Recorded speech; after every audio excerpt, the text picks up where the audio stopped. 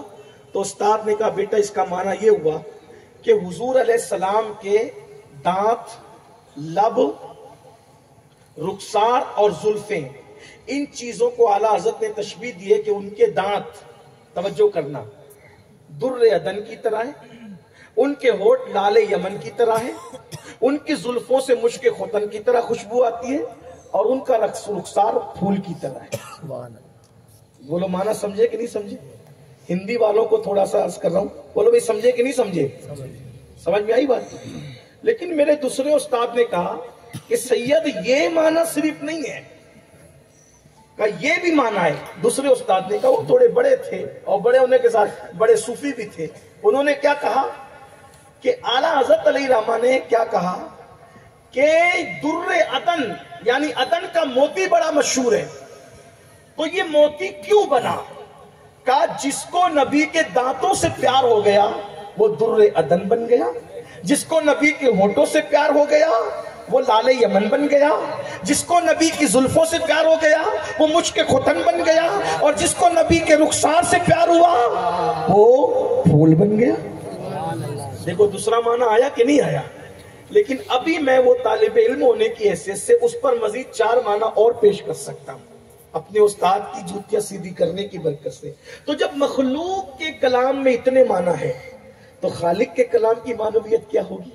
تو قرآن کی ایک آیت ہے سورہ نبا کی آخری آیت، وَيَقُولُ الْكَافِرُ يَا لَيْتَنِي كُنْتُ تُرَابًا، کہ قیامت کے دن کافر یہ تمنا کریں گے اللہ کا عذاب دیکھ کر، کاش ہم مٹی ہوتے. تراب کہتے مٹی کو، کاش کہ ہم مٹی ہو جاتے کہ اللہ کے عذاب سے بچ جاتے. اب مخدوم صاحب رحمت اللہ علیہ اس پر ایک واقعہ بیان کرتے ہیں. ایک تو یہ معنی ہے بالکل صحیح ہے، کوئی انکار نہیں. مخدوم صاحب ایک معنی یہ بیان کر رہے، کہتے ہیں تراب نام کا ایک کافر تھا، تراب نام کا ایک کافر تھا، ایک بچہ مسلمان کا قلم لے کر اور کاغذ لے کر یا جو بھی لکھتے بیٹھا تھا. تراب نے دیکھا اس کافر نے کہ اس علم دین حاصل کرنے والے بچے کا قلم زمین پہ گر گیا. اس تراب نے اٹھا کر کے اس بچے کو دے دیا، خرید کے نہیں دیا، اپنی جیب سے نہیں دیا، اپنے گھر سے نہیں دیا، علم حاصل کرنے والے بچے کو اس کا گرا ہوا قلم صرف اس کے ہاتھ میں اٹھا کر کے دے دیا. اتنا تو جب قیامت کا دن ہوگا تو قیامت کے دن اللہ اس تراب کو حکم دے گا کہ تراب تو جنت میں چلا جا. اللہ تراب سے کہے گا تو، یہ بات مخدوم صاحب کہہ رہے ہیں، ذمہ دار مخدوم صاحب ہیں، لیکن میں اس کو نقل کر رہا ہوں اپنے مرشد کے ملفوظ کو، توجہ کرنا. اس تراب کو اللہ حکم دے گا جنت میں چلا جا. تو دوسرے کافر دیکھ کے کہیں گے او تراب تو بھی کافر تھا، ہم بھی کافر، پھر تجھے جنت میں جانے کا حکم کیسے دیا جا رہا ہے؟ ہمیں عذاب اور تجھے جنت. تو آپ کہے گا کافر تھا، کافر ہوں نہیں. تو کہا کیوں؟ کہا کہ میں نے ایک